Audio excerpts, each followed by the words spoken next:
if you've ever taken ketamine and acid at the same time and gone to a petting zoo, gone to a petting zoo, and everyone has facial hair, even the animals. That is and butts, butts, and wrinkly faces.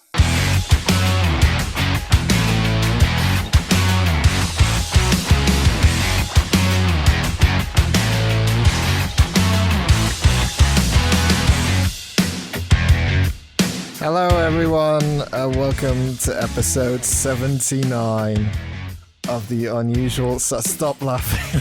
You're trying so hard, it's adorable. Podcast, welcome to 2022. I'm not fucking doing this anymore. Happy New Year everyone! Dan has COVID and isn't feeling very well. Andy still has a baby and is tired. So apparently today I am your glue for this evening. What a year it's going to be. Only this evening. Only today. Unless Dan has long COVID. Yeah, cheers, mate. I hope you don't. I've got COVID, so I'm going to be sitting out a little bit on this one. I might be a bit quiet. To some, people are cheering right now and popping champagne and going, thank God. It's Penny and Thank the Lord. Yes. Like, I preferred it when Dan was off, those kind of people that left those messages.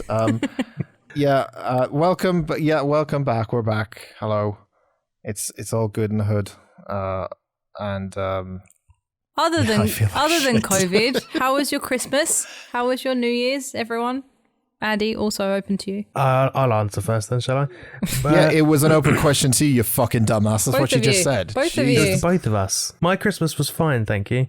We started off at one place, then went to another. We had double dinners. We had 3 kinds of pork across... Sorry, 3 kinds of meat across 2 different meals. 3 kinds. Bacon. Well, you could do bacon, sausage, we did and actually, a gammon. We had pork, bacon, and sausage. What a weird day that would be. We had pork and gammon in one meal.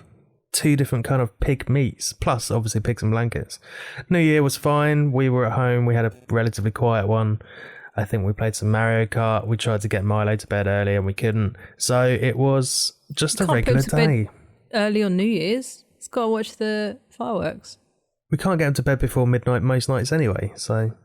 He parties like it's 1999 every night, doesn't he? He does. Yeah. No, we didn't see any fireworks, unfortunately. I meant on the BBC. No. Since we were all at home watching Jules Holland, obviously. Oh, man. No, I don't years watch and Jules years. Holland. I think it's so much years and years on Jules Holland. There was a woman singing like a frog on there when I turned it over, so I was like, I'm not watching this. Was it Crazy Frog? Because Crazy Frog's making a comeback. Apparently he's got an album out this year. Yeah, he does. Great. 2022 has that single not looking come exciting out yet? Already. I think the single's come out, yeah. Yeah. I remember getting a signed copy of his first album, signed by the Crazy Frog. Who signed it? Crazy Frog. Axel F. No, Crazy Frog. What do you mean Crazy Frog? Did he have his willy out in the picture? I don't think he did. I think he might have had little shorts on. But it was... Your Honour. I assume it was a guy in a Crazy Frog costume, but he signed an album for me. So some random guy in a Crazy Frog costume signed your fucking Crazy Frog album. It was a birthday present in like 2004. How old were you in 2004? 14. I wasn't listening to that shit, but it was funny. Well, I'm glad you're having a good start to the year. How was your Christmas and New Year's, Pen? It was all right, thanks. We went to Other Bennett's house for Christmas Day. She got me the most incredible chopping board. You are so fucking... So I still haven't... People keeping up, I still haven't moved yet. But I now have my own chopping board that says, chop my food into pieces. This is my chopping board. So I will forever sing Papa Roach anytime I chop anything on it now. That's good, pretty right? good. Nice. I got Kat some Joy Division oven gloves. Amazing. Purely because there's a song called Joy Division Oven Gloves by Half Man Half Biscuit, and we quite often sing it at each other. And now neither of us can enter the kitchen and use the oven gloves without singing Joy Division Oven Gloves. Dan, did you get any music-related kitchen items? No, because he doesn't like music. music. I didn't get any middle-aged I'm just going to imagine myself in the kitchen chopping carrots and being like, forever now. You will end up cutting them to the beat. boom. This is my... I couldn't think of a vegetable that rhymed with resort. Artichoke, maybe? It's got the same amount of syllables. This is my artichoke. Bottom. Yeah, I'm into it. Dan, did you like your silver skull candle? How do you know that? Your other half sent me a list of all of your Christmas presents. Oh my God, I love all of them. Yeah, I got a silver skull candle, which, I mean, I like candles, and silver and skull candle with it's a very glittery one. I feel like I know exactly what it looks like without having seen it. She told me, and I didn't see the word candle, and I thought you were just a secret Damien Hirst fan and was really confused. Just got into skulls, really, in 2021. And she also got me a Jordan Peterson book, who I don't like, the 12 Rules to Life. Apparently. Oh, no. And she said, no, you should read it. It'd be really good for you. And I'm like, what does that even mean? I mean, I don't hate him. I just disagree with some of the things he says. Oh, no, hang on. So if you disagree with him and Lima thinks you should listen to him for rules for life. Yeah, that's worrying. Yeah, that's a bit worrying. So I haven't read the rules yet. Maybe I will and find out. I'll tell you what the rules are next week, but that'll be quite interesting what she actually wants me to follow. And my relationship might be on the rocks by next week, so who knows? You never know. I got the best calendar in the world. I got a Scream calendar. Of course you did. Hey, Scream is out now. Yeah, it is. I will have seen it by now. She will have. We've already possibly in 4DX. We're just trying to work that out over text as we speak. Jenny wants to see it in 4DX. Are you excited? Or are you expecting disappointment? Excited. Or you are? Okay. I'm excited. How is 4DX Scream going to work? What are they going to do? Stab you halfway through the film? No, it's going to be fucking stupid. It's going to make you jump, and what else is it? It might do stabbing. So when we went to see Baby Driver and they shot, there was like gunshots that when there was a bullet, it like punched you in the back. So maybe with the stabs, it'll punch you in the back of the seat. And I don't know. Jenny likes rides, and 4DX is basically like the only sort of inverted commas ride I can handle. So it sounds like Jenny needs to grow the fuck up. Happy New Year, everyone. Get a chopping board and some oven gloves and grow the fuck up, right? Yeah. This is my artichoke. Well, I got just an image of like the guy, what do they call the guys who, remember in the olden days, back in my day, when you went to the cinema and there was a guy with a flashlight and you said, there's your seat over there. When you show him a ticket. An usher. An usher, that's it. I just imagine that's his job if in the 4DX theater he's there with a fucking like little pick or like a wooden pick just stabbing you in the side. Trying to run past 200 people, stabbing them all in the back at the same time. It'll spray water at you if it rains. When we went to see it and it rains, there's water sprayers in the front of the seat in front of you, I think, so it sprays water at you like it's raining. How do you know it's water? Nobody knows. How do you know? Cinema water. Yeah, some guys just hope this be a laugh. Just fill it with piss. Dan, do you think that the way things work is that little people run around and poke you and piss at you? Like, do you think there's people in your TV? I mean, it is a dream of mine, but to piss on people and poke them.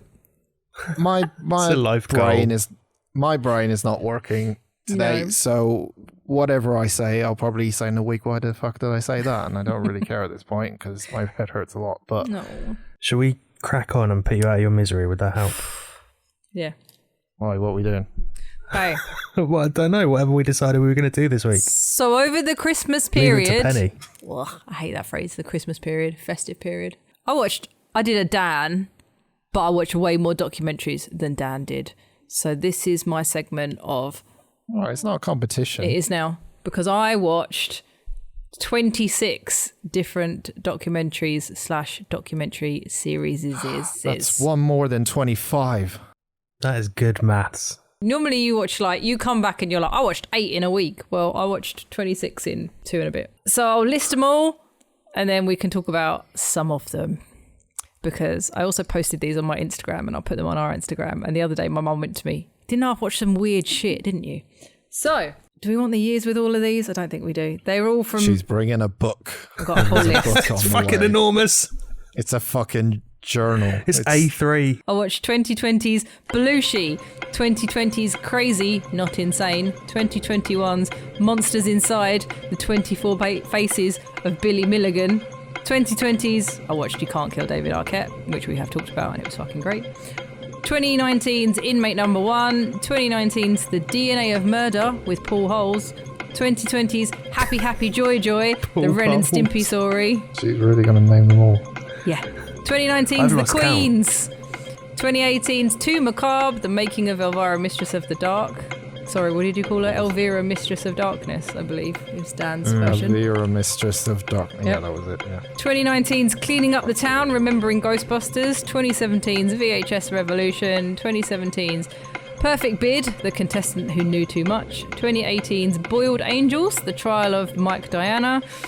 2017's The History of Comedy, 2017's David Bowie, The Last 5 Years, 2019's All I Can Say, 2019's, I shouldn't have bothered with the dates, never mind, Untouchable, 2019's Blood and Flesh, The Real Life and Ghastly Death of Al Adamson, 2021's What Happened Brittany Murphy, 2018's The Bits of Yesterday, 2018's Scary Stories, 2019's Not for Resale, 2019's Wrinkles the Clown, 2021's The Toolbox Killer, 2016's Soundbreaking, and 2019's No One Saw a Thing.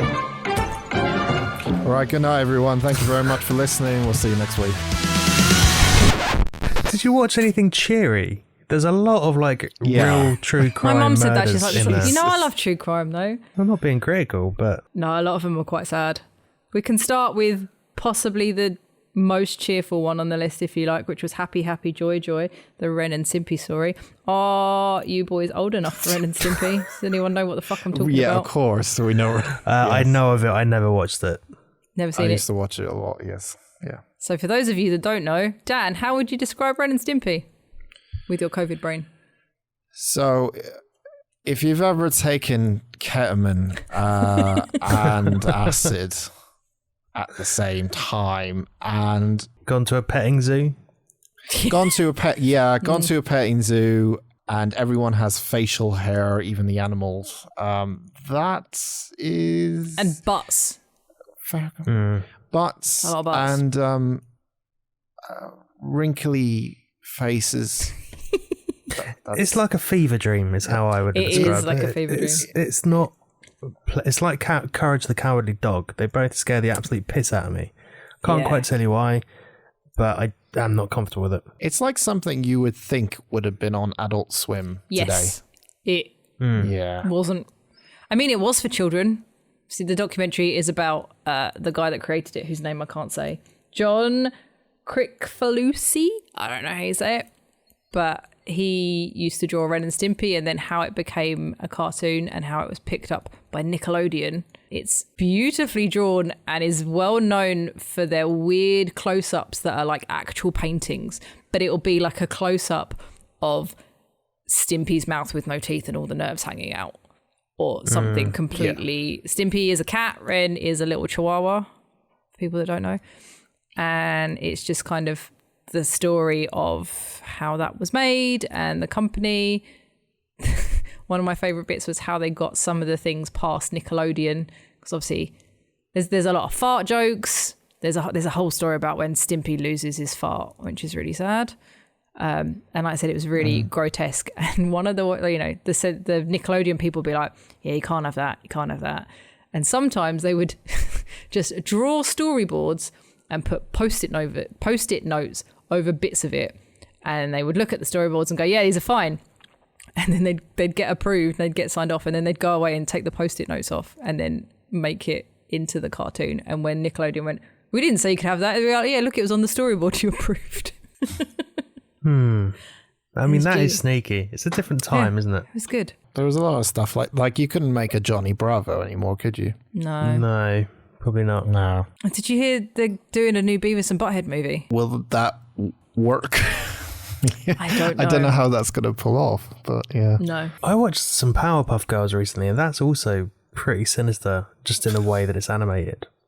You watch Powerpuff Girls recently? Powerpuff Girls is as great. in like to catch up, or just...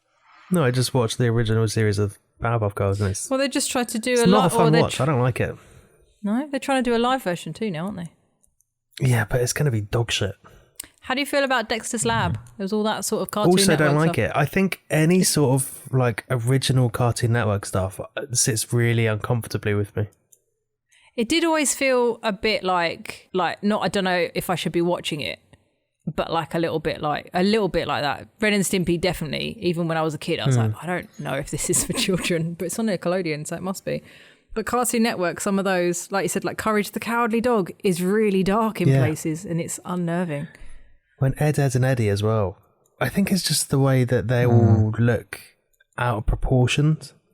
Yeah, Makes me there was uncomfortable. lots of similar artwork as well on it. I'll stick with Recess, I think. Cow and Chicken as well. Oh, was yeah. another one that was a bit strange. And then was Cow and Chicken the devil with the inverted commas sexy butt? Yeah. But he had a cousin called Boneless. He was a boneless chicken.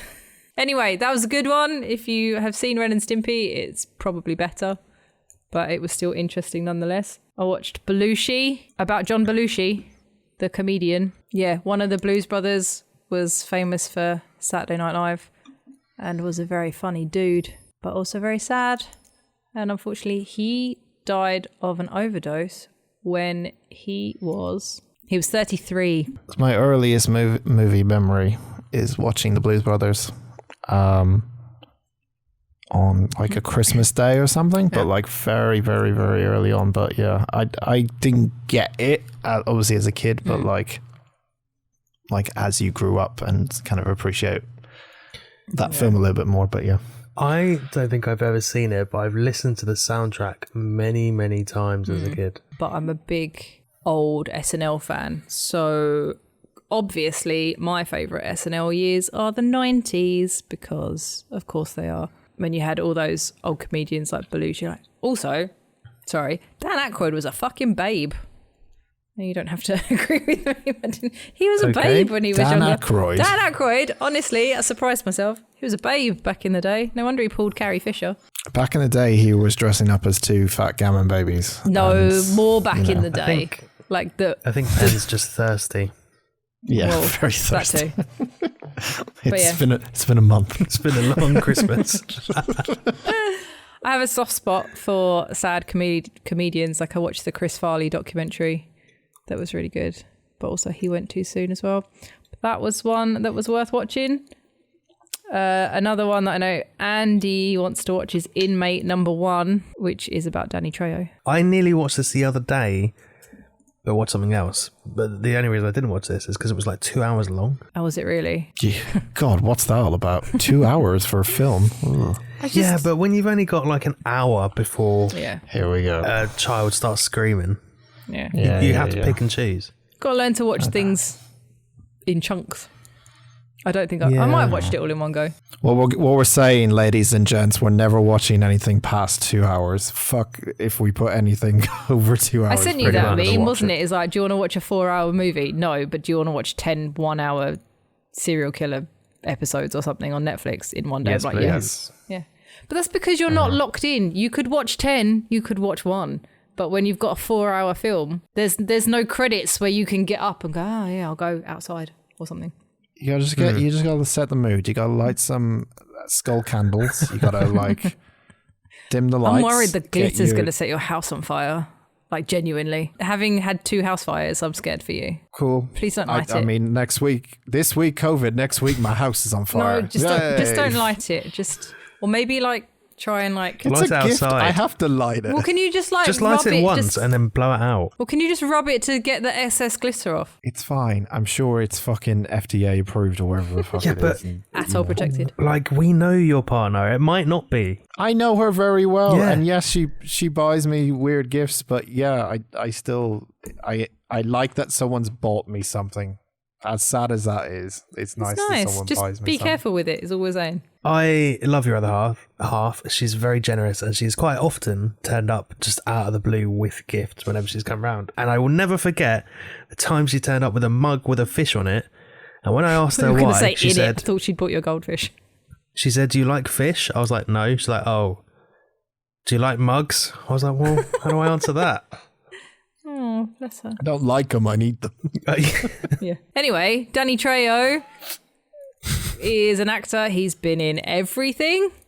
He is most known at the moment for, I guess, for Machete. I knew he'd been to prison and things like that, but obviously it just goes through his whole life. I didn't realise how bad his life could have been, like proper gangs and shit. And then how he managed to turn it around. But just the whole time, anyone, even when, like, before he was an actor and whatever, like, he was just a nice guy. Like, and I've met him and he's lovely, but just, you almost can't believe how nice he is. Well, which is weird. I think because he looks genuinely terrifying, I think that gives him that persona that he is an arsehole. But he is, I think, one of the nicest people I've heard of. Like, hasn't he got a taco shop in Hollywood or something? And every night, once they've shut, they give any leftover food to food banks because they can't do anything with it and he doesn't want to throw it away. Like, that's unusual for someone of that sort of stature to be that generous, I think. Yeah, and just like how he does stuff for his community where he lives and just even when he was like in prison and stuff, he was like, well, yeah, you've got to beat up the biggest guy there when you get there, don't you? Because you don't want to be someone's bitch. And he was quite a good boxer. So I think he was like San Quentin like boxing champion 2 years in a row or something. But he was not like one of those dudes that like wanted to hurt people. He just, I'm not saying that everyone that goes to prison is an asshole, but you know what I mean? It gets portrayed a lot that you know, and he was just seemed like everyone was just like, they respected him and he was nice, but also he could kick the shit out of you. What did he go to prison for? Oh man, he's been to like, is it B&E? He's been to prison for everything. Like, and he's been, at one point they moved, I think maybe not for everything, but they ended up moving him around because they didn't want the Mexicans to organize. You know how they have a problem with gangs in prison. So he ended up literally, like, he's been to San Quentin. He's been to like the 6 big prisons as well. They just moved him around. I stole a Snickers bar once. His uncle also gave him heroin when he was 12 and he overdosed and nearly died, which is mental. He was a debt collector, a drug dealer, and often participating in or witnessing acts of serious violence, including murder. He also met Charles Manson in jail in 1961. Did he? But that was an interesting dinner. So, Charles, how you been? How's the family? How's the family going? But yeah, he went in and out for a bunch of stuff, and then one day went, I don't want to do this anymore. Got 2 movie-based ones, 2 Macabre, Elvira, Mistress of Darkness. That is about how they made our beloved movie. It's a good movie. What, the one we watched? Yeah. Things include the fire around her when they tied her up was real. She said, like, it wasn't close, but it was something like 6-8 foot. It was close enough. Wasn't she still in her like standard PVC? Yeah, so they basically covered her in flame retardant stuff, like gel or whatever they do, and I don't think they had a bunch of money. Like, they actually blew up that petrol station at the beginning, and she said that she drives away right at the beginning, and she had to try not to freak out because that thing really exploded. And she went, I thought it had burnt the back of my head. It felt so close, but I just kept going. Jesus. Surprised I didn't like smash an eardrum. Yeah. You also met her stunt double. She was really cool. She did a lot of she did the body double stuff and the hand stuff. So stuff where you didn't need Elvira's face in it. You know, she's too busy doing other things. The Vegas scene was almost not in the movie. The studio didn't want to do it and they didn't have enough money, and they were basically like, the film won't make any sense if we don't do it, so they had to fight for that. Yeah. If you watched our film Out of the Hat, that was a good one. And I'd also recommend Cleaning Up the Town, Remembering Ghostbusters, which is all about how they filmed the first Ghostbusters, which also included setting people on fire. And they used a real Marshmallow Man at the end. They did, and they set him on fire. They did. Set him on fire. Well, apparently they made the Stay Puft suits, which cost a bunch of money, and then from what I remember, somebody volunteered to be in it, and then they did the first one, and then they set him on fire, and he was like, I don't like it, and like fucked it up, and they were like, well, that was like a $5,000 suit or a $10,000 suit, and he was like, oh yeah, I'm scared of fire. Why did he volunteer then? They I should have don't got know, Kane and I Hodder think in, he would've did done it twice. I thought legitimately, because I was young when I saw it, that the Marshmallow Man was legitimately, and I thought this is why they went with the branding for this company for forever. I thought he was the Michelin Man. Oh, yeah. I thought that America had Michelin tires, and I thought that it was just a play, like it was a brand. Kind of, you know, like when we get brand, what's it called? I can't even. Well, think like of a the fake word. Ronald Walkers and McDonald. Lays. Oh, yeah, okay. Yeah, you know how like Dunkin' Donuts and Krispy Kremes and everything. I thought it was just like the Michelin Man is in Ghostbusters, legitimately. And then I saw the Michelin Man adverts. I'm like, huh. Okay. Tires, Ghostbusters. Tires, marshmallows, same thing. Makes sense, you know? They're both rubbery. They had some footage from Harold Ramis and they talked to Dan Aykroyd. Bill Murray was unsurprisingly absent from the documentary. I think Ernie Hudson is still a little, he says he's not, but I think he's still a little bit sore that they cut a lot of his part out. I think he was supposed to be on like page 3 and then he didn't turn up till like page 40 or something. I think he's still a bit sad about that. One of my favorite parts, they had some footage of the test shooting and footage of Slimer. Most of the effects were practical, you know, apart from obviously like the streams and stuff. So Slimer is a big foam costume with a dude in black leggings in it against a black screen. So there's a guy in like black leggings and he's wearing a big foam Slimer against a black screen. And there's just footage of him like moving around and they're like, shake your butt, and he's like twerking and wiggling around. So Slimer wasn't CGI at all? No, it was all in the practical. 80s. Yeah. It was practical. The only like CGI is like the streams and stuff. Like all the ghosts were practical, unless they've got like, I think the librarian had like she has like light on her to make them look ghostly, but the dogs were all stop motion. Yeah, that's fine. I legitimately thought Slimer was CGI. No, it's really funny because it's this dude just jiggling about this big, and it's massive as well because it's on a dude, so it's huge, and he's just wiggling it around. So that was, you know how I love practical effects. Sigourney Weaver's in it as well as a talking head, obviously not just in the movie. And I don't know how long it was, but it was very... She's there to fight the aliens. It was very in-depth and I enjoyed it very much. Got a sad one. What happened? Brittany Murphy. That was a 2-part series that I think was on telly in America. I actually asking the question. I actually don't know what happened to her. Here we go. So this is new to me. I didn't look it up. I heard one day. Oh yeah, she died like a year ago. I also recently listened to a podcast about this as well. I think the official cause of death was pneumonia. I think you are right. Yes, cause of death, pneumonia. So she lived in her house with her husband Simon Monjack, who was a producer. He was skeezy, and her mum. And yeah, basically when she died, they decided she collapsed on her bathroom floor and sadly passed away.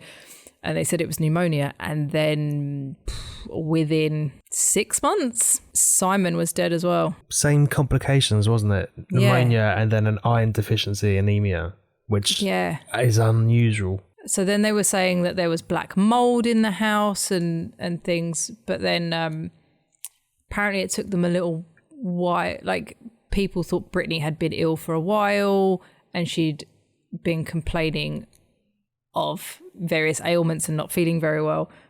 But from the documentary and the podcast that I listened to, it sounds like Simon was very controlling. It sounds like there are a lot of drugs involved. There seem to be a lot of drugs and prescription drugs and lots of different kinds of prescription drugs and lots of different amounts in different names, you know, or like they've gone to different doctors and got more of it. You know, they went through Brittany's life and stuff as well. And then from what it sounds like is she lost a lot of weight and was maybe doing all these prescription drugs and not feeling very well, or her mum wouldn't take her to the doctor or wouldn't get a doctor, or I know some Americans, you know, they don't, I mean, she probably did have healthcare, but, you know, less likely to go to the doctor.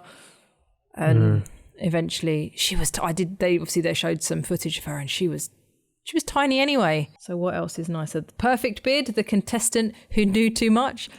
Don't know why I picked this, but it was fun. It is the story of Ted Slauson, a contestant who he was obsessed with The Price is Right. He was really good at memorizing things. So you know how you have to be like, how much is this microwave? Yeah.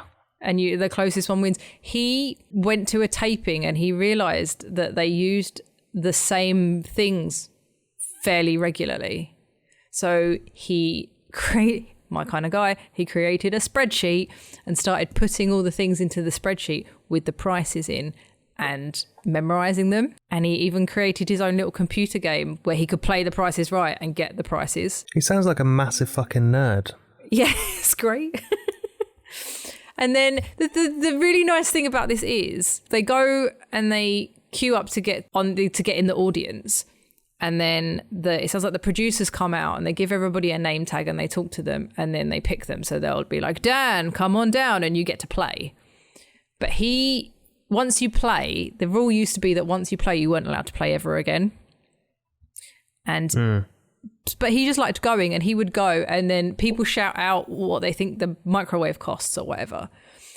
So there was a whole bunch of stories of him helping people because people would hear him shout the answers and then he would be right and they'd be like, hang on, I need to listen to this guy.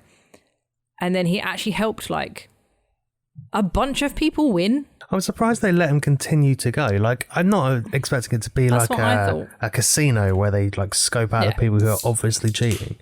But they should have, cottoned onto him. Like he's like fucking Charles Ingram, isn't he? Well, they did know in the end because Bob Barker, who was the host, knew him and the producers knew him and I think it was like brought up either on the show or between takes and stuff. Like they knew he could do it, but they were just like, well, everybody else shouts out. So, and then did they ever have him actually on it as a contestant? He was on it twice. So he was on it and he didn't win. And then after maybe 10 or 15 years, they changed it so you could go back on it and he was on it again. He actually ended up changing the entire game because he went one day and he was quite close to the front and he was helping this other guy, and the other guy got the showcase at the end. You have to, you've got the dishwasher and he got it to the cent, like literally got it to the cent. And that's when they kind of went, I don't know if this is good anymore.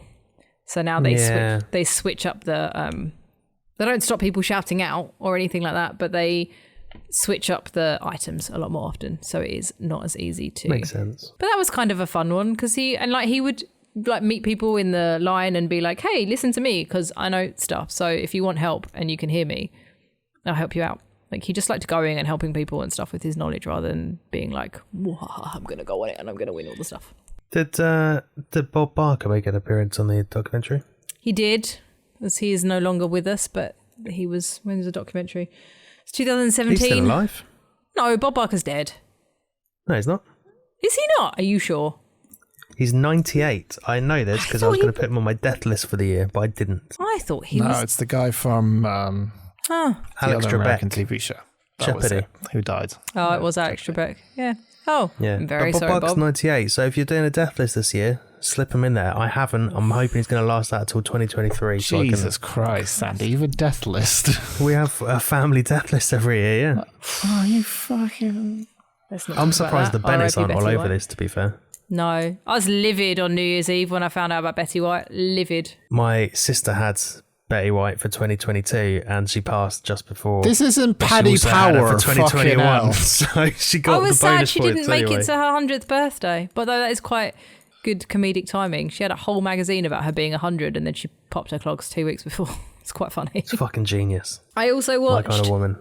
Boiled Angels, The Trial of Mike Diana, who was he is an artist. He was a comic book artist back in all the tabs that I opened literally don't tell me fuck all.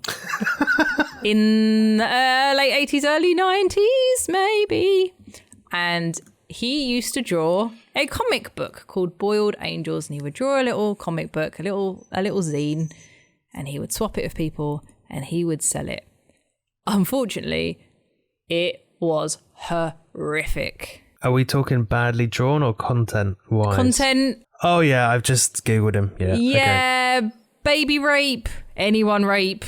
I'm trying to think. It was just very gross imagery. They did show a whole story that included rape and eating babies and had people reading out the panels. And eventually even I was just like, this is I don't know why anybody needs this. I don't know why this is a thing. Yeah.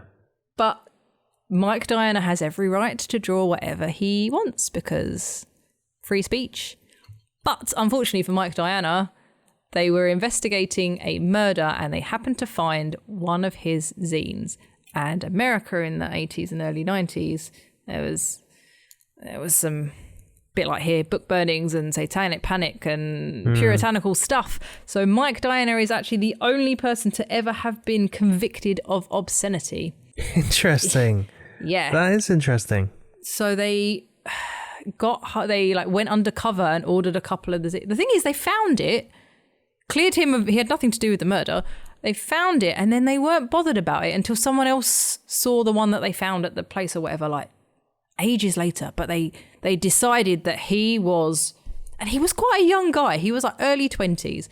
And they just decided that he was the devil. And he made what, like 100 zines? Like not a lot, you couldn't easily get them. Your children weren't getting hold of them. Everyone was all like, think of the children. But they took him to court and they actually convicted him of obscenity. And I did write down what the terms of his conviction were. He was charged a $3,000 fine. He was told to stay away from minors in case, he raped a baby or something. He had 3 years probation and he was never allowed to draw again. Well, even in his own time, for his own personal gain? Not in his own house. They were going to have, I don't know if they did or not, because spoilers, he moved and went, fuck you, and carries on drawing. He moved to a different state because fucking ridiculous. But they were like, they checked his house so he had no pens and stuff. And they were like, yeah, we're going to do spot checks just to check you're not drawing. Yeah, that is a bit, but I mean, it's America, isn't it? Right? The justice system is a bit fucked up. It made me think of hackers when they're like, you can never use a computer until you're like 18. And they're like, you can never draw again. What, was he allowed to paint instead? Nope, nothing. They were like, you are so depraved that you may never put, I was going to say pen to paper again. He could probably write a shopping list, I don't know. Yeah, that's a good one. But let's stay with the 90s. And I watched All I Can Say, which is a documentary about Shannon Hoon, who is the lead singer of Blind Melon. Anyone know Blind Melon? I do. I love Mouthful of Cavities. No Rain. Shannon was one of those people that had a camcorder and he filmed everything. And it is completely made up of footage that he shot from, I don't know when, but literally until the day that he sadly passed away of a drug overdose at something like, I don't think he made it to the 27 club. It was about 24. Yeah, he was a bub. He just had a baby. And it was odd because it was all Shannon's footage. Like there was a part where he had stopped drinking because he was like, that's a bit of an issue in my family. I really shouldn't drink. And I think when because they did No Rain and did their first album and nothing happened, I think. And then somebody picked it up and it went nuts. Like they got famous a year after their first album came out or something. And then they were on tour with Soundgarden and, I don't know if they went on tour with Nirvana, but they did like Lollapalooza and... Well, it's a recognisable, like their self-titled album is a recognisable album cover. Like you might not know who it is, but you definitely recognise the imagery, I think. It's the Beagle. And they had some footage from when they filmed that video. And obviously because he was filming it, he wasn't filming him doing a bunch of drugs. So not that it was a surprise, but there was basically the footage ended and it was like he was later, like a few hours later, he's found unresponsive in the tour bus from a drug overdose. It was sad, but it was nice. I always find that sort of stuff where it's like self-shot footage of people who are shot just before they pass away. I always find it slightly creepy. Yeah, it was like literally the last, spoilers, sorry everyone, he'd put the camcorder down in his hotel room, and I think he was talking to his girlfriend at the time, and he was just like, I'm just fed up, I need to get off this bus, like I need to come home, I'm fed up of being on this bus all the time. Yeah, and then the footage cut out, and it just said, later they found him on the bus. And I think I worked out the other day, he's almost been gone longer than he was alive, which makes me even sadder. He was 28 when he died.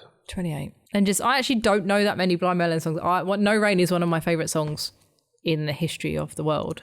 But since then, I've been going back and listening. I put on like Spotify's, This Is Blind Melon, you want all the classics. But fuck me, his voice is incredible. Especially some of the acoustic stuff. Mouth is one of my favourites. I watched Wrinkles the Clown.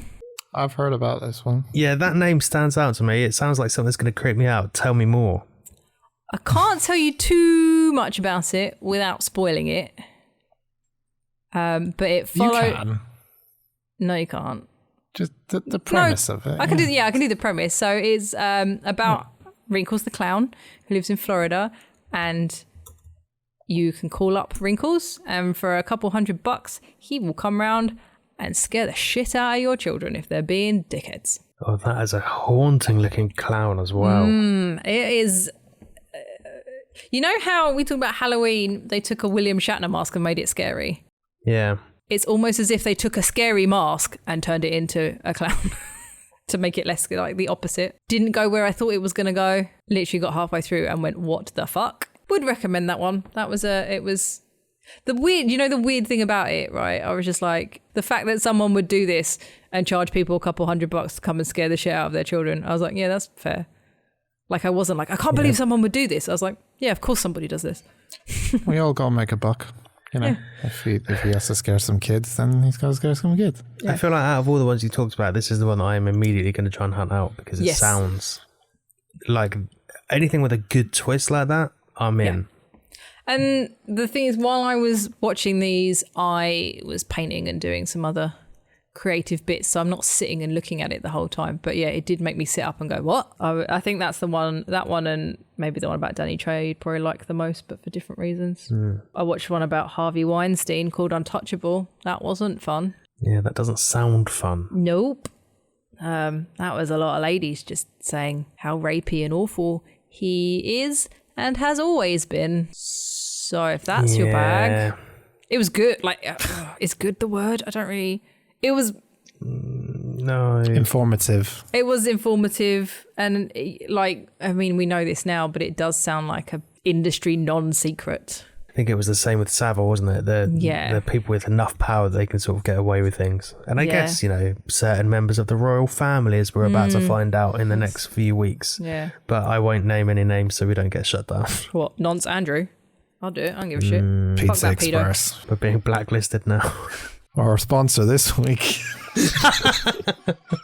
There was some footage of Courtney Love kind of being like, I can't, like, on a red carpet saying something and be like, I can't say that, but, if Harvey wants you to go to a party at his hotel, don't go. It seems to be that the entire thing, it was like like everyone kind of knew it, but it was just sort of a bit like Jimmy Savile thing, like the BBC knew it, but they didn't want to get out, or they didn't want his PR image, or in this case, he's Harvey a terrifying man. Yeah, like if you look at him, I mean, he's a dirty old man now, but like I've seen footage of him like shouting, and I know Kevin Smith didn't get on with him, and because I think Rosanna Arquette was on it, and she managed to tell him to fuck off and get away, basically. Who was one? I think she was the only woman on there that did. One of the women ran out of his hotel room and ran down some stairs. This is the only way she could go. And there were people that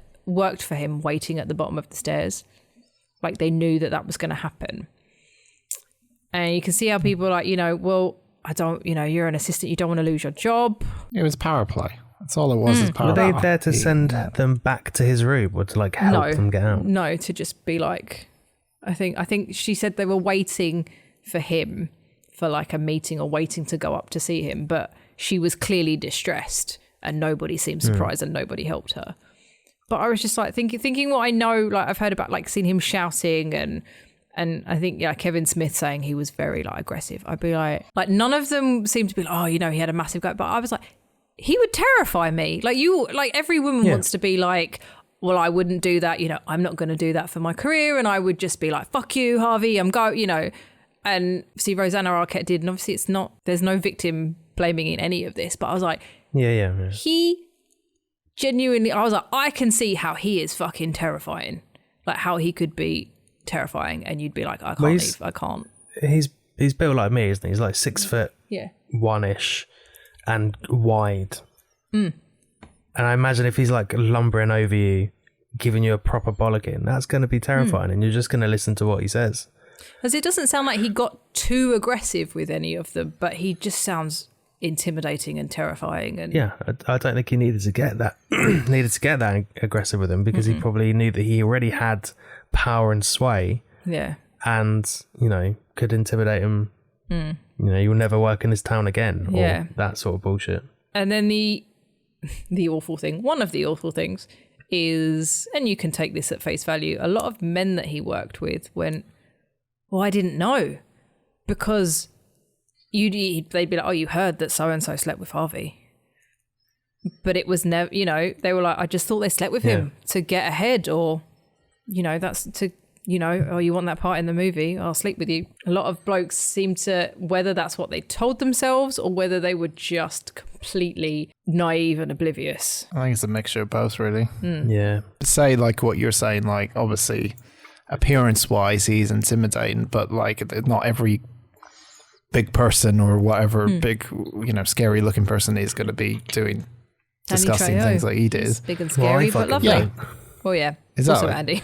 But it's obvious what he's trying to do. Like, it's kind of like, he's a guy who's in power of a huge company. Yeah. He's got beautiful, attractive, you know, women who are in his films. He's could take advantage of that. Like, it's kind of, you put two and two together, like, and it's only, I can't remember how it broke. Wasn't it just someone? Rose McGowan went, you fucking pig. And then it snowballed after that. So it only took, you know, one person to speak out. Obviously, no one wanted to speak out because obviously the career's on the line and stuff about it. And they probably, you know, all got threatened if they did. I hope something like this doesn't just, you know, I hope that's like the last kind of person that, because in this day and age, you know, speaking out movement and things like that, it's the last time that actually happens in like the film industry and stuff, like people using power plays to get what they want. But it won't be. But if it scares the shit out of the people who are doing it, and it stops them from doing it, or at least, like people speaking out. I say so at least reduces, but like at least isn't as frequent. That's a step in the right direction, even if it still isn't acceptable at all. I watched VHS Revolution, which was just about the history of VHS. I have watched many documentaries on this shit. I could watch many more. That's all I got on that one. But it was, how many cassettes were there? Different types of cassettes. We talked about how VHS beat all the other formats at the time, and it's because of porn. It was the same with DVD, wasn't it? And Blu-ray took the same route. Yeah, I think. And that was I watched DVD HD, and then Blu-ray. Yeah, there wasn't there? Yeah. Yeah, people collecting videos and stuff. Which also I watched a 2 for Dan. I watched The Bits of Yesterday and Not for Resale, which were both about people that collect retro video games and physical media and stuff. The Bits of Yesterday was about, I say guys, it was all guys. Apart from like one girl, mostly guys. That were like, it's all right, you can say guys. I'm going to collect every Sega Mega Drive game there ever was, or every Nintendo game there ever was, which was a bit much. Although what I did like is they're all nerds. They were lovely nerds. They were all collecting either whole systems or many systems worth of collections. And there is a couple of games that you could only get if you won them, or there was another one they only made like so many copies and then they changed it. And they were like, this game sells for like 35 grand. And literally all of the nerds were like, yeah, I love this shit, but I ain't paying more than 10 grand for a fucking video game. It's stupid. And I was like, oh, that's a refreshing take on it, which made me laugh. Well, and you think, you know, a new video game is 60 quid. so they're used to paying more than they should. Yeah. And actually, talking of surprises, there was a guy, and I like to collect shit. And this one guy, he was like, "Oh, I'm just starting again," so he had a collection of, I think it was Nintendo games, and he was like, "Actually, just kind of starting again." I think he was like a pastor or something in his community that he knew needed help with his medical bills. So I sold my whole collection to pay for his medical bills. So now I'm just going to start and collect it all again. And I was like, that's interesting from that's very sweet. Like an extreme collector as well, to be like, I want to get one of of all of this. And, there's not as many of these out there. That was really nice. That was refreshing too, rather than, like people divvying up their Beanie Babies in their divorce and stuff like that. Yeah. Which sucks to be you. They're worth fuck all. As Jenny's are still in our loft. It's because everyone hoarded them. Yep. Jenny's got some fancy ones too. She's got like the Princess Diana one, and it's still not really worth anything. Were they ever sealed? No, you could put them in boxes. I mean, aside from the ones that were obviously a seal, not a sea lion. You could put them in boxes, but you had to look after the tag. You had to put plastic tag. They had the little cardboard heart tag. You had to put a protector on that. One of the biggest regrets I have in my entire life when it comes to collecting is I had the first edition from 1996 of the Blue Eyes White Dragon from Yu-Gi-Oh! Is that good? And I lost it, and I looked up the other day, not the other day, last year. No, never do that. How much it's worth. And bearing in mind, I paid about £1 for it. It's about $3,000 for a card. Yeah. My sister's partner's, his magic card collection is worth enough for a house deposit. Fuck. He's got 20 grand's worth of like super expensive cards. But even then, we've talked about off air, I've been selling off my pop collection, and I've sold a couple for like £500, and I'm like, thanks for buying that. But you're fucking... Yeah, that's not even collection work. No. Like, it's got to be at least, like, I don't know, like a decade at least for it to be collectors. I sold Headless Ned 4 or 5 years ago now from Game of Thrones. What's Headless Ned? From Game of Thrones. Okay. Sorry, his head was magnetic and it came off. And I paid $50. Wow. I think I got my friend shipped over. I think I paid $50 and I sold it to someone in France for £500, and that was about 4 years ago. I'm assuming that Yu-Gi-Oh card was old-ish, like some of the Magic cards are old. 96. Yeah, 96. And then I've got a Sons of Anarchy one that's worth a bunch, and I sold another Game of Thrones one for £500. Like the pop market is ridiculous. I've got to get in on this collecting hype. I can't be bothered. Yeah, I've got figurines and Funko Pops. I got a Last Guardian statue that's worth a fuck ton. Don't buy pops to try and make money. It's stupid. No, not pops. Fuck pops. I got a Sherlock Holmes and a Watson pop, but then I've got a Last Guardian statue, which is a beautiful looking statue, and that's worth quite a lot. So. And a Doom statue. I needed to buy a house, so anything that was worth money, I sold. Haven't you got a Big Daddy as well? It's a little daddy, but it is a Big Daddy. It's a little daddy of a Big Daddy. I don't know what they're talking about. It sounds Bioshock. Oh. Bioshock. Is he the green one? Is he the big robot one? With the claw arm, yeah. I say He's claw. got a drill. Is he like drill. Fat Master Chief? Is that what he looks a bit like? Fat Master Chief? No, the little sisters, the little girls who sit on... Oh, no? Okay. Man, that's a great game. That would make an incredible film. You want some music podcasts? I know Dan likes music. Podcasts, documentaries. That's what I meant to say. Yes, please. David Bowie, the last 5 years was really good. Obviously, it focused on the last 5 years of his life. When did that come out? 2017. I think I watched it when it came out. And it was good. Yeah, and I enjoyed... They talked about the musical, which I went to see twice because it deeply affected me the first time I saw it, so I bought tickets to see it again 3 days later. His last album, Black Star, is also a very strange experience to listen to as well. I tell you what, there is some real post-punk on that album. Like, that defies everything that he had done. I know he's like known to be genre shifting and sort of turns his hand at whatever's present, but some of the stuff on that album is ahead of its time. In the pandemic, they did a live stream. It wasn't live, but a recorded version of the musical. If you can find it, or if they do it again, I would recommend watching it. Some of the arrangements of the songs are amazing. He did not want Heroes to be in the musical at all, because it's a bit of like an uplifting anthem, and he was like, I want it to end so that everybody feels like slitting their wrists at the end of it, which he achieved. But they did finish it with an incredible arrangement. I like that. Yeah, an incredible arrangement of Heroes, and Michael C. Hall, otherwise known as Dexter, is incredible.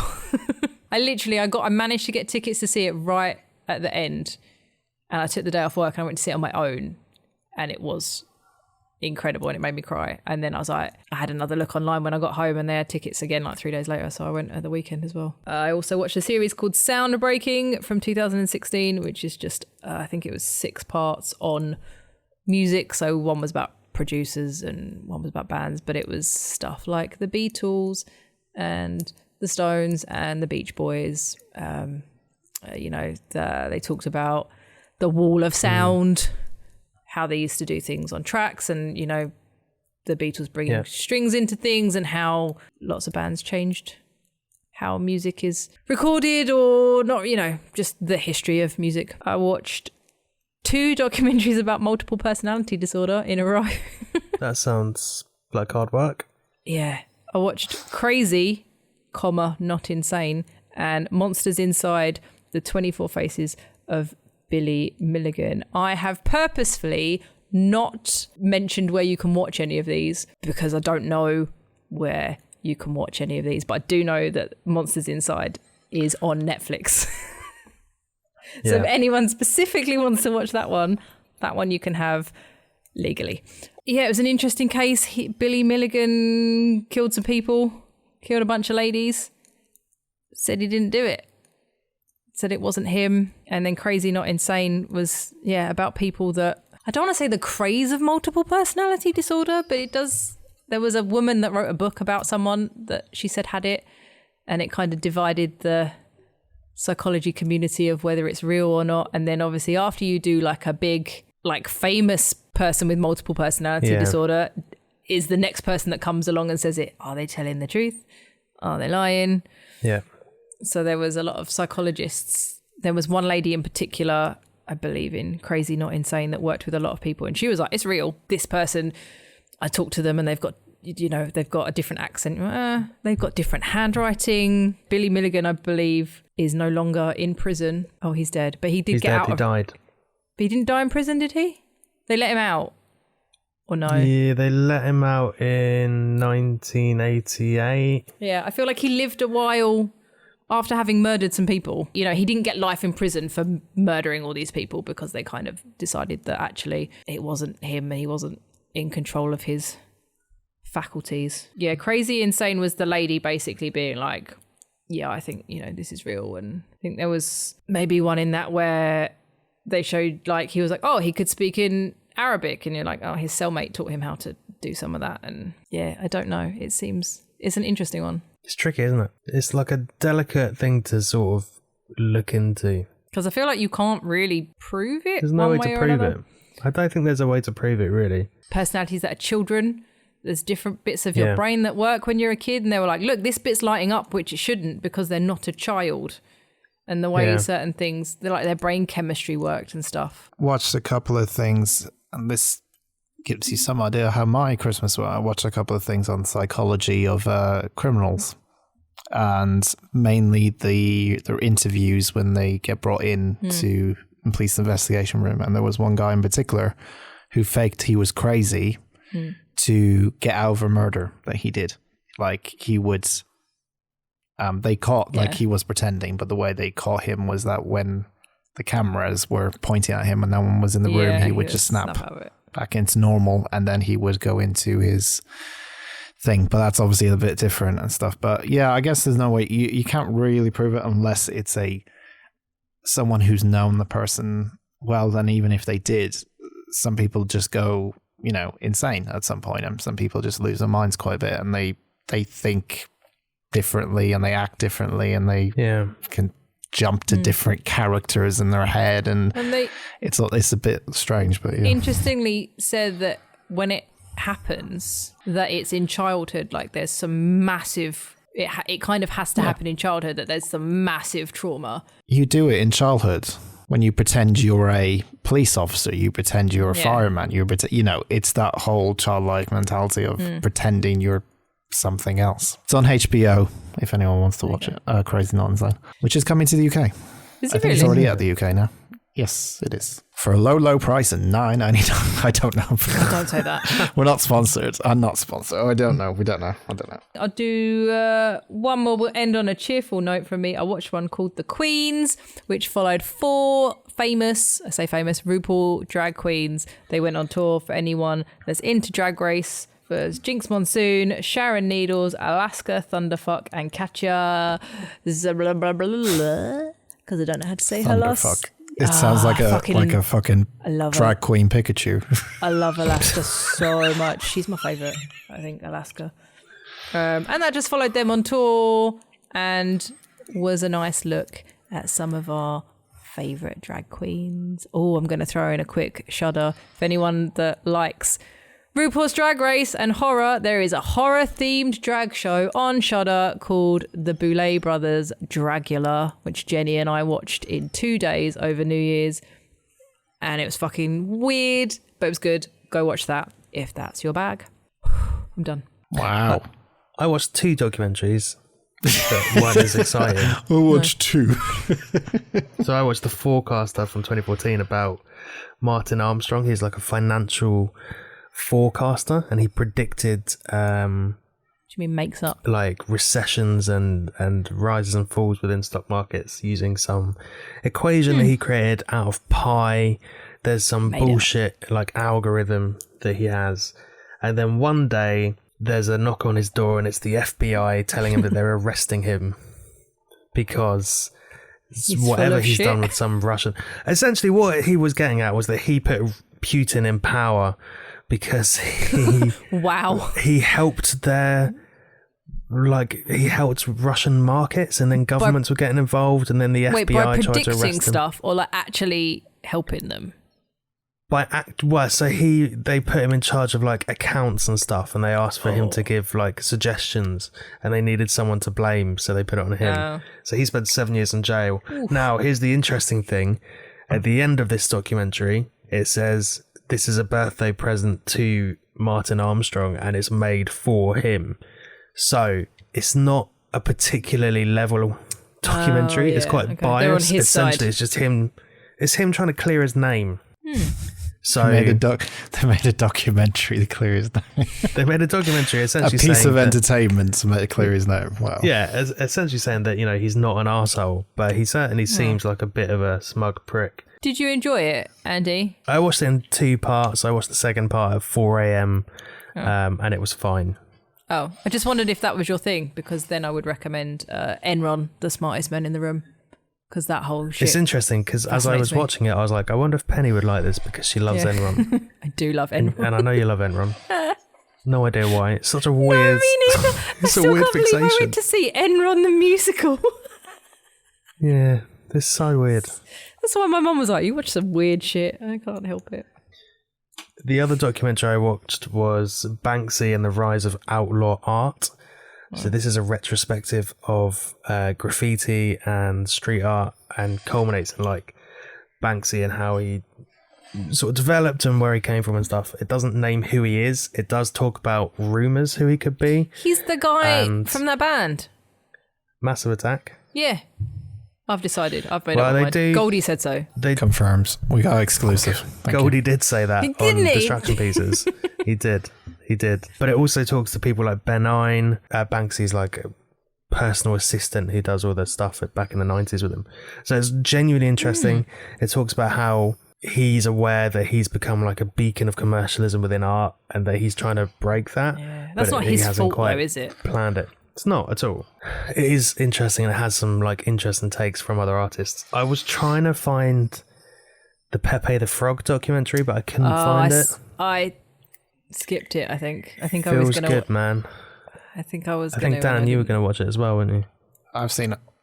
And yay or nay? Yeah, it's very interesting.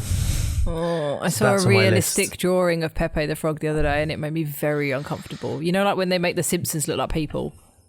It was Pepe the Frog, and it was, I love them. I love them. Oh, no. I love weird shit like that. You know how Andy feels about Cartoon Network cartoons? That's how I feel about those. Oh, yeah, that is horrible. Isn't it? And they always do them like close up so you can see like the texture of... Ugh. I remember there was a rumor going around for a while that everyone thought that Neil from Art Attack was Banksy. I remember that as well. Yeah. And that's when everyone found out he was in a band. He was in a punk band, wasn't he? Or a metal band. Yeah. Have you seen those videos? Because you know when he used to do Art Attack, right? And it would be shots of his face and then it would be shots of the table in his drawing.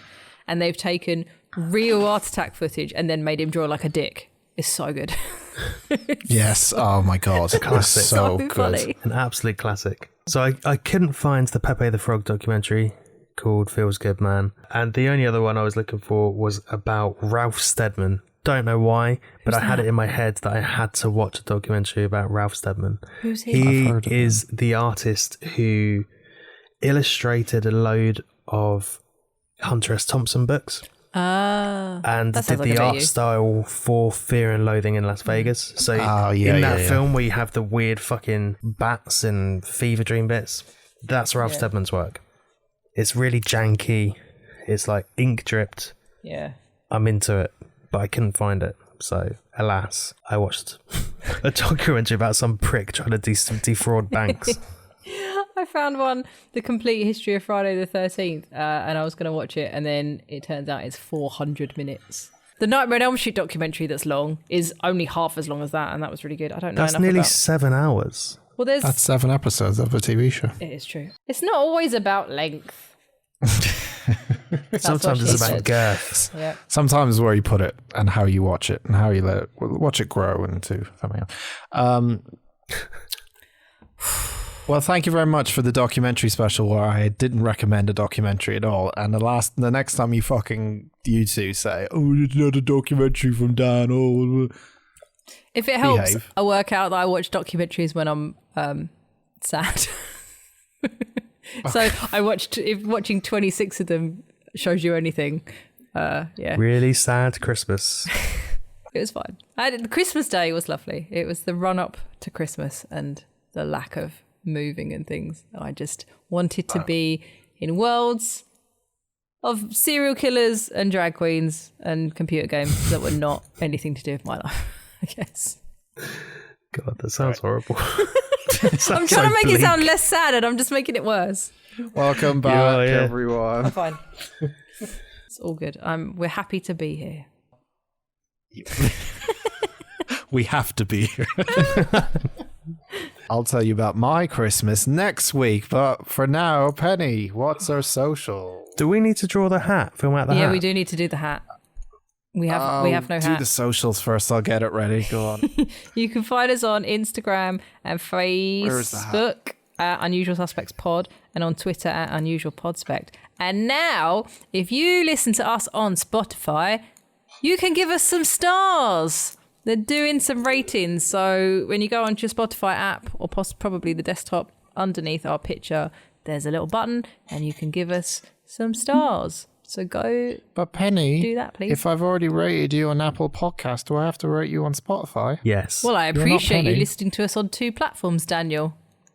So if you wouldn't mind, but Daniel, as you already listened to us, sorry, Anonymous, but thanks for listening to us on two platforms. But yes, please. At least it's easier than doing a review. You literally just got to press a button. Yeah, cheers, Spotify. You can't even let people leave a couple of words or nothing, just a little bit of a fucking star rating. But we appreciate that you finally got something. At least they're catching up a little bit.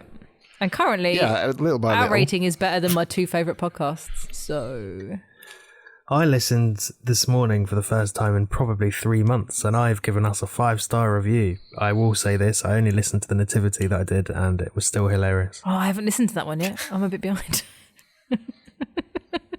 And you can catch all those episodes now on Spotify for completely free. Yeah. Great plug, guys. Well, aside from your monthly charge. Aside from your monthly charge of $9.99 if you pay that monthly charge. Or if you have a student account. You can still listen to for free. There's just adverts, right? Although... Oh, yeah, you can listen for free. Let's not talk about Spotify putting adverts in my podcasts when I fucking pay for it, because it makes me angry. This podcast is Spotify. This podcast is sponsored by Spotify. What did you say your fucking Twitter Hat name? Oh, I'm at Penny_photopit. I'm at Dan Talks a Lot. At Choices21. So, if you're new, I don't have to explain it. Film out of the hat. So we take a film and then we're going to watch it in 2 weeks. Are we doing it in 2 weeks' time or next week? What are we doing? It's next week. Let's keep it on. Yeah, keep it on odd numbers. What number are we on now? 79. 70. Oh, then that puts it back on 80. Fortnight, odd numbers only. Oh, okay. Okay, so like normal, in 2 weeks' time, we will pull a film out of a hat and watch it in 2 weeks. I said that completely wrong. Pull a film out of the hat in 2 weeks, then we'll watch it, and then we'll do the same thing again. We've been doing this since day one, and there has been many films that have come up. Many ratings. We give them a score out of 10 out of 10 at the end of we score them from 0 to 10. Yeah, let's not much to their chagrin. We've only had 2 zeros, and it's not me. I'm going to try and be more positive. Well, or you they've could only put been in on my films. films. That's why he's mad at me. Yeah, that's true. Yeah.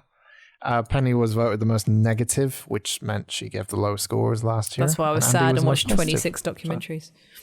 Okay, our film out of the hat in 2 weeks' time is...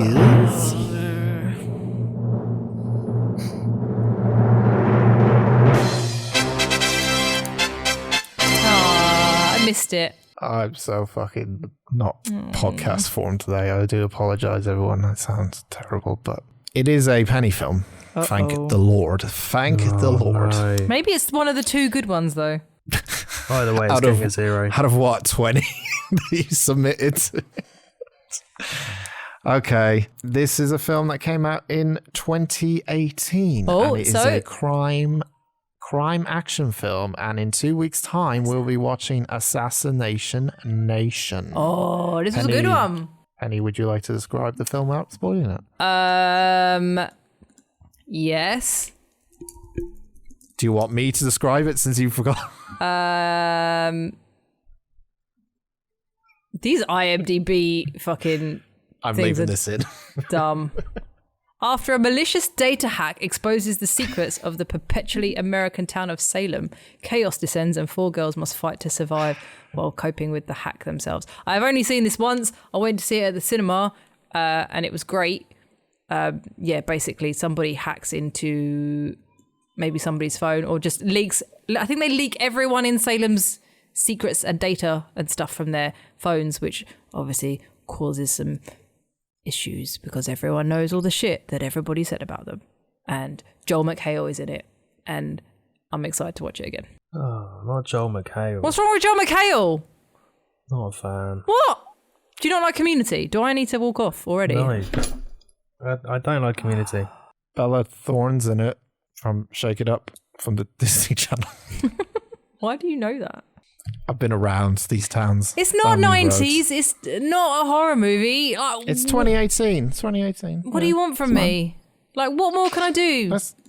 All right, we're not... Not you, Andy. I'm talking at Andy. Okay. So we're watching Assassination Nation in 2 weeks' time. I hope you can join us for it. I'm just trying to see if it's on any platform. No, it's not. So you're going to have to find it yourself. I don't know. I could check in a bit more detail, but I don't know. But check your local listings on your Netflix. Head to Blockbuster. Head to Blockbuster. Get a VCR in there and grab yourself a nice it's a good one. popcorn on the way out. It's nice to be back, everyone. I'm sorry. I know I brought it down. You've got COVID. I have an excuse.